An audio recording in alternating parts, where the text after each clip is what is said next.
वहां पर आतिशे दोज़ख, नबी का पाए रहमत यहाँ भी है वहाँ भी है। नबी का पाए रहमत यहाँ भी है वहाँ भी है, और गुलामों के लिए रहमत यहाँ भी है और वहाँ भी है। मदीना देखकर दीवाने सरकार कहते हैं, मदीना देखकर दीवाने सरकार कहते हैं, हमारे वास्ते जन्नत यहाँ भी है वहाँ भी है। रसूल पाक सल्लल्लाहु अलैहि वसल्लम रौज़ाए मुबारक के जिनारा देखबेन, इमाने चोखे जिनारा জান্নাতি, তিনারা কি হবে? জান্নাতি। जिनारा रसूल की ইমানের চোখে দেখেছেন, রসুলকে দেখেছেন ইমানের চোখে, তিনারা কি হয়েছে? সাহাবী হয়েছে। সাহাবীরা জান্নাতি। তো আজকেও যারা রসুল পাক সাল্লাল্লাহু আলাইহি ওয়াসাল্লাম ওনার রওজায়ে পাককে দেখবে, গুম্বদে খাজরাকে ইমানের চোখে দেখবে, তিনারা কি হবে? জান্নাতি হবে। আজকে লাখো লাখো লোক সেইখানে জিয়ারত করার জন্য যাচ্ছে, কাবা শরীফে তাওয়াফ করছে, মদিনা শরীফে যাচ্ছে, কিন্তু সেখানে যাবার পরেতে অনেক মানুষ সে রসুলকে সেইভাবে দেখেনি, ইমানের চোখে দেখেনি, যার ফলেতে মানুষ বলছে না আমিও রসুলকে ভালোবাসি, কিন্তু ওইটা ভালোবাসা নয়, ইমানের চোখে দেখতে হবে।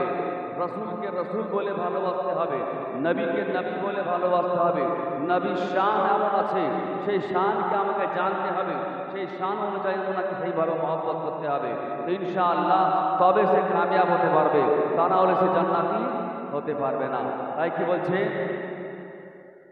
मदीना देखकर दीवाने सरकार कहते हैं, मदीना देखकर दीवाने सरकार कहते हैं, हमारे वास्ते जन्नत यहाँ भी है वहाँ भी है, और वहाँ पर आतिशे दोज़ख, यहाँ पर अहमद रज़ा वाले, वहाँ पर आतिशे दोज़ख, यहाँ पर अहमद रज़ा वाले।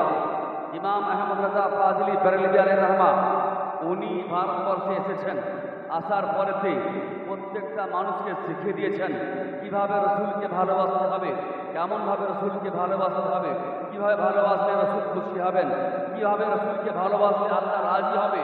যদি আল্লাহকে রাজি করতে পারি তবে জান্নাত হবে। কেউ যদি বলে যে আমি নামাজ পড়ে জান্নাতে যাব, কেউ যদি বলে আমি কোরআন তিলাওয়াত করে জান্নাতে যাব, কেউ যদি বলে আমি যে হজ করে জান্নাতে যাব, কোনোদিন হতে পারে না। আল্লাহকে রাজি করতে হবে, আল্লাহকে রাজি করতে গেলে রসুলকে রাজি করতে হবে। ওয়ালা সাউফা ইউতিকা রাব্বুকা ফাতারদা, হে মাহবুব আপনাকে আমি এত দেবো আপনি রাজি হয়ে যাবেন। আল্লাহ বলছে হে মাহবুব আপনাকে আমি রাজি করতে চাই, আর আমরা বলছি আল্লাহকে রাজি করতে চাই।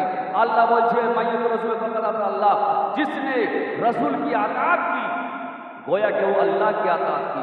যে রসুলের হুকুমকে মানলো সে গোয়া আল্লাহর হুকুমকে মানলো।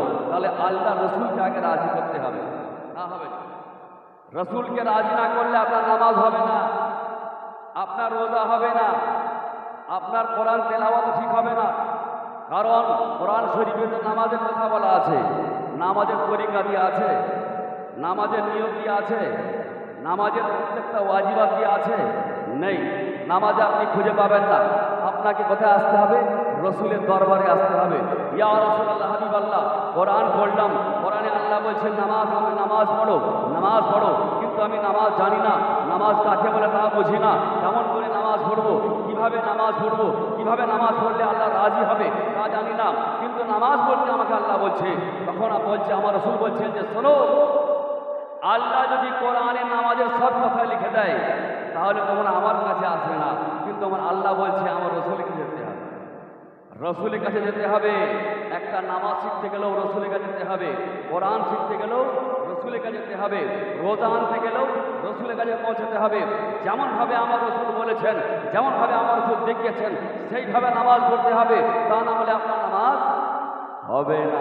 হবে রসুল যেমনভাবে বলেছেন সেইভাবে নামাজ পড়তে হবে, নামাজের নিয়ত সেইভাবে করতে হবে, সেইভাবে দাঁড়াতে হবে, সেই কিবলাকে কিবলা বলে মানতে হবে।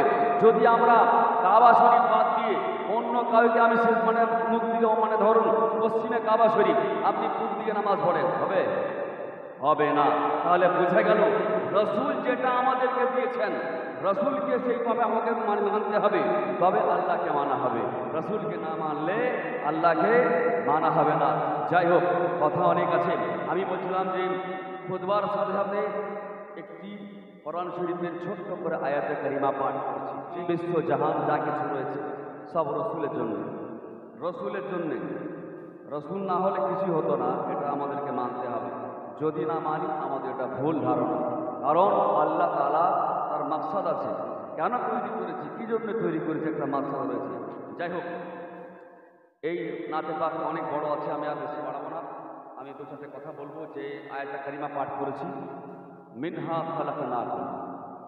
এই যে দোয়া, এই দোয়াটা আমরা কখন পড়ি? যখন আমরা মানুষকে মাটি দিই, তাই তো, মৃত ব্যক্তিকে মাটি দিই। মৃত কারা? মৃত কারা? যাদের হাত পা চলে না, রূহ বেরিয়ে গেছে, প্রাণ শেষ, হ্যাঁ, তাদের কি বলে? মৃত। যাদের প্রাণ নেই, মানুষটা ইন্তেকাল করেছে, মানুষটা মারা গেছে, তাকে আমরা কি বলি? মৃত। তাকে লাশ। তার আর শরীরে কিছু নেই, চলাফেরা নেই, কথা বলা নেই, চোখে দেখা নেই, খাওয়া দাওয়া নেই, সব বন্ধ। ডাক্তার বলে দিয়েছে একে কিছু খাওয়ালেও হবে না, কারণ এ মরে গেছে, আর রূহ বেরিয়ে গেছে, আর প্রাণ শেষ হয়ে গেছে, শরীর থেকে প্রাণ আলাদা হয়ে গেছে, একে বলা হয় মৃত। শুনুন, যখন মক্কার বুকেতে আমার রাসূল পাক সাল্লাল্লাহু তাআলা আলাইহি ওয়াসাল্লাম আবু জেহেলকে বলছেন, চাচা তুমি কলমা পড়ে নাও, তুমি ইসলাম কবুল করো, তুমি ইসলাম কবুল করো, মুসলমান হয়ে যাও। আবু জেহেল মানতে চায়নি, সাইবা মানতে চায়নি, উতবা মানতে চায়নি, যে কাফেররা মানতে চায়নি। আসমান থেকে ফেরেশতা বলছে, ইয়া রাসূলুল্লাহ হাবিবাল্লাহ, কাদেরকে আপনি কলমা পড়তে বলছেন?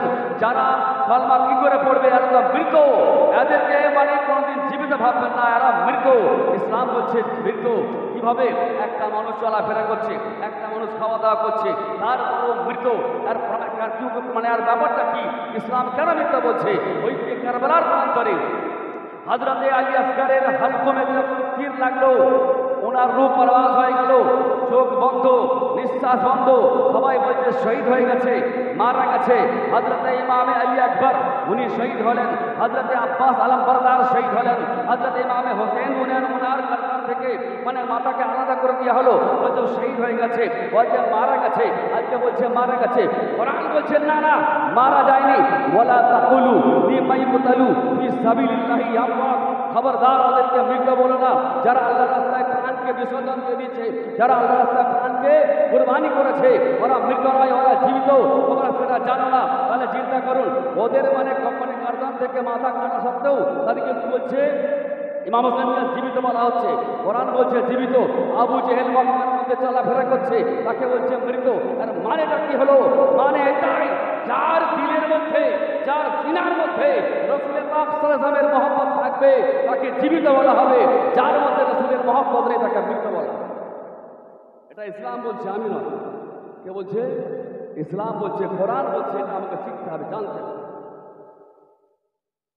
মৃত কাকে বলে, জীবিত কাকে বলে, আর কোরআন ফায়সালা করল, ইসলাম ফায়সালা করল যে রাসূলের মহব্বত হলো সিনা, ওই সিনাটাকে জীবিত বলা হবে।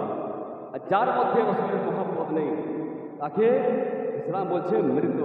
তাহলে চিন্তা করুন, আজকে আমাদেরকে রাসূলকে কেমন মহব্বত করতে হবে, কেমন ভালোবাসতে হবে, তবে আমাদের কাজ হবে। যদি না ভালোবাসি, যদি না সেভাবে মহব্বত করতে পারি, সেইভাবে যদি আমরা প্রেম না করতে পারি, সেইভাবে যদি আশিক না হতে পারি, আল্লাহর কাছে আল্লাহকে আমরা রাজি করতে পারবো না। আল্লাহকে রাজি করতে গেলে রাসূলকে ভালোবাসতে হবে, রাসূলকে মানে সেভাবে মেনে চলতে হবে। আসুন, কোরআন বলছে মিনহা খালাকনাকুম, এই মাটি থেকে তোমাকে তৈরি করেছি। ইসি মিट्टी से तुम्हें बनाया गया है। यही मिट्टी, যে মাটিতে তাকে দাফন করা হচ্ছে, যে কবরস্থানের মাটিতে যেনাকে দাফন করা হচ্ছে, যেনাকে কবর দেওয়া হচ্ছে, সেই সময় আমরা কি করছি? মিনহা খালাকনাকুম, এই মাটি থেকে তুমি তৈরি হয়েছিলে, এই মাটি থেকে তুমি তৈরি হয়েছো। তাহলে বোঝা গেল যে যেখান থেকে, যেই মাটি থেকে তৈরি হয় সেইখানে সে দাফন হবে, সেইখানে দাফন হবে। কোনো মানুষ যদি এখান থেকে এখানে ঘর হওয়া সত্ত্বেও কলকাতায় তার কবর হয়, তাহলে জানবেন যে কলকাতার সেই কবরস্থানের মাটি থেকে সেটা তৈরি করা হয়েছে। যেখানের মাটি থেকে তাকে তৈরি করা হয়েছে সেইখানে তাকে দাফন করা হয়। তাহলে বোঝা গেল জিনিসটা যে जहां से पैदा हुआ है जिस मिट्टी से वही दफन होगा और अफीहा नुईदुकुम, और এই জায়গায় তোমাকে রাখা হচ্ছে, থাকবে কতদিন? वमिन्हा नुखरिजुकुम तारतन उखरा। नारे तकबीर, नारे रिसाला, नारे रिसाला, मसलक आला हजरत, मसलक आला हजरत, गौसे पाक का दामन, गौसे पाक का दामन